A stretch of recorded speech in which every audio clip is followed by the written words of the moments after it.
So sifat baqa Allah Subhanahu Wa Taala, Syekh Said kata, makna baqa adalah sesuatu yang tidak ada hujung. Allah bersifat tidak berpenghujung. Okay, ini semua kita dah tahu. Dalil dia apa? Dalil yang sama dengan sifat qadim.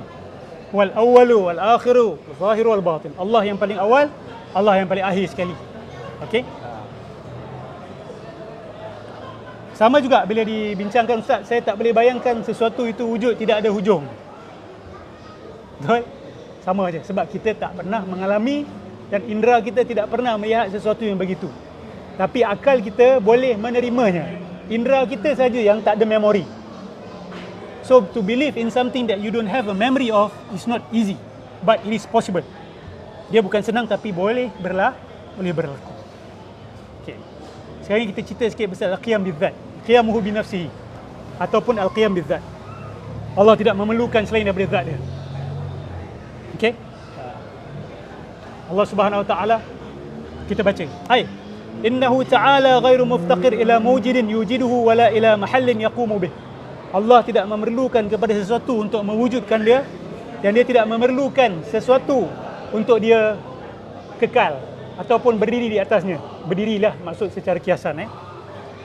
Faqad kana Allah Ta'ala qabla wujudi ayyi syai' wa qabla wujudi zaman. Allah sudah wujud sebelum wujudnya waktu. Before the existence of time. Ini susah untuk kita bayang. Macam mana nak bayang waktu sebelum adanya waktu? Ustaz, adakah waktu sebelum adanya waktu? Ya. Yeah. So, akal kita nak fathom is very difficult. Dan kenapa tak boleh ada waktu sebelum wujudnya waktu? Kita kata je lah time before time. Kan? Kalau Stephen Hawking, imaginary time. Dia panggil imaginative time ataupun imaginary time. Waktu sebelum timbulnya waktu. Space pun ada, imaginary space. Iaitu di luar alam ni ada waktu dan ada ruang tak? Ini perbincangan fizik. It's a very interesting discussion dan ulama kita bincang benda ni. Okey, ulama kita bincang benda. Okey, nanti sebelum kita pergi ke situ. Allah sudah wujud tanpa sebelum wujudnya zaman. Ustaz, kenapa sewaktu Allah ada, kenapa zaman tak ada pada waktu tu? Sebab zaman berkait dengan benda, matter.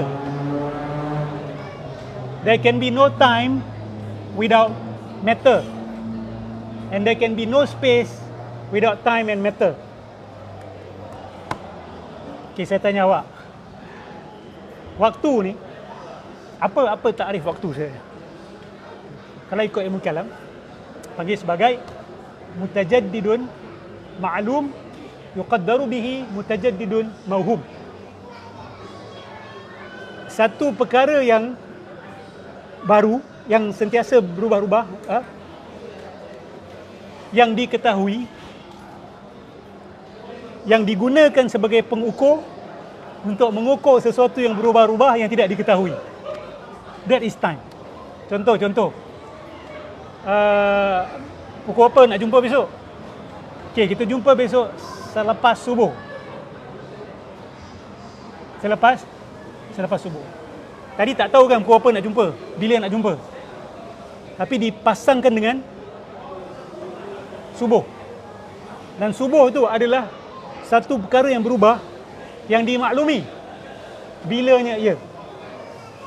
Betul?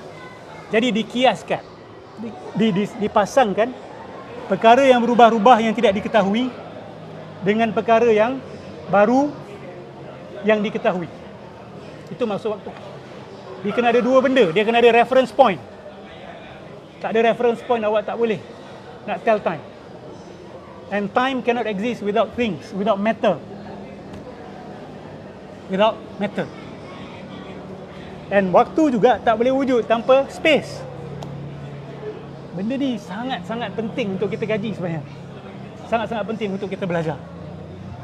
Dulu orang ingat waktu ni dia ada kewujudan yang sendiri, objective reality. Dia ada objective time, objective space. Macam botol ni wujud secara objektif. Saya tengok dia ke, saya tak tengok dia ke, dia wujud. Betul tak?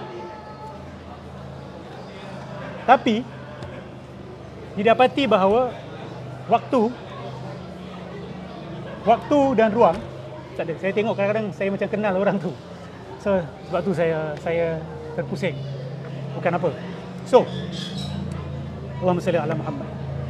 Waktu diketahui sekarang ni bersifat nisbi, bersifat relatif. Awak tahu kan, orang yang dekat atas menara berkembar Petronas, waktu dia, pergerakan waktu dia tak sama dengan pergerakan waktu kita. Maksud dia, waktu ni bukan ada satu untuk awak dan satu untuk saya sama. Tak. Dia bergantung di mana awak berada.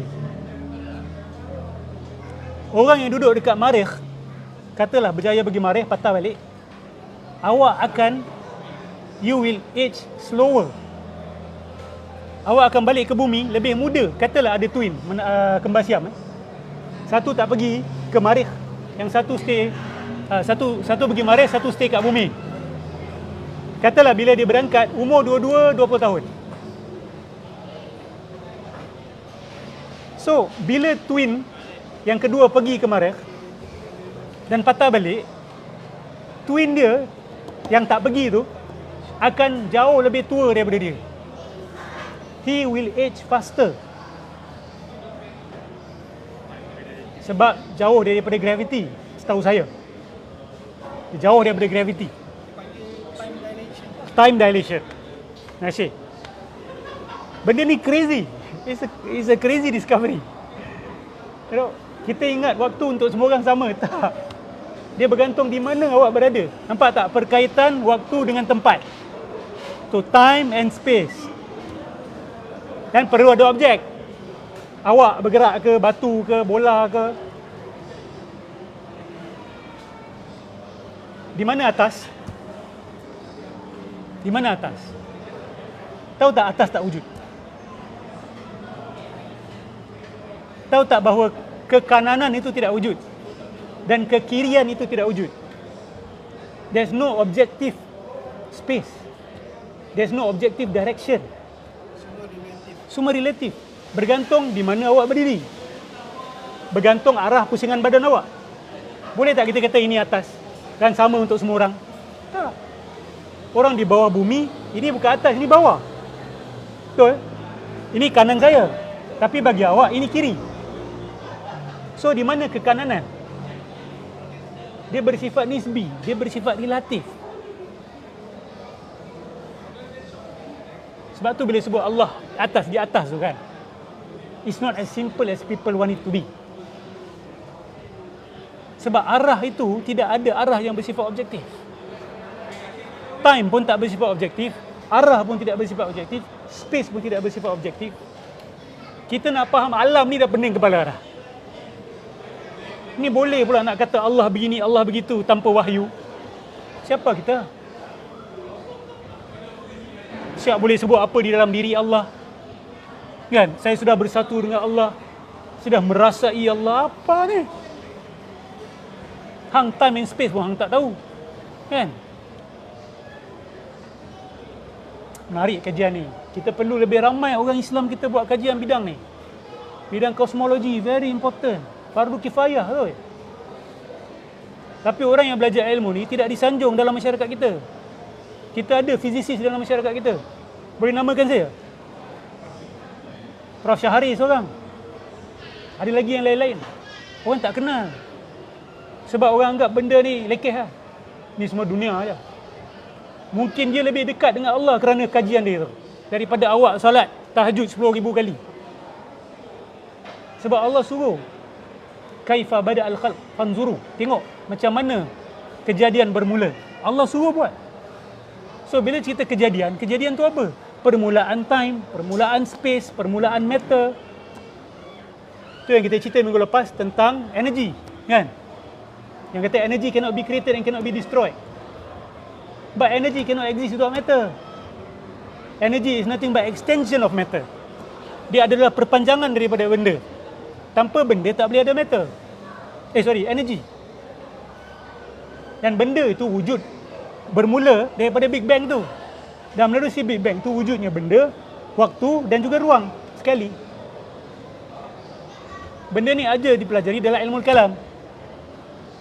Yang ini adalah ilmu yang sangat berharga. Dan saya seru anak Melayu kita, go into this field. Sebab ini paksi kepada fizik. Betul tak? Ini paksi fizik ni. Fizik, jisim, alam. Nak kenal Allah, kena kenal alam juga. Jangan sombong, saya nak kenal Allah, saya tak nak kenal alam. Jangan sombong, Allah suruh perhati alam. Fi anfusikum afala tubsirun. Dalam diri kamu.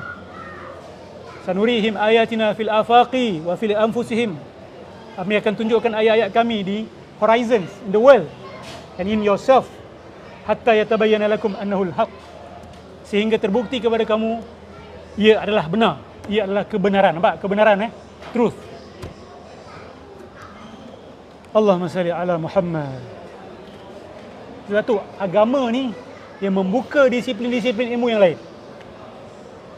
Kalau tanya saya, dalam taksonomi pokok ilmu-ilmu yang berbeza, di mana letaknya agama?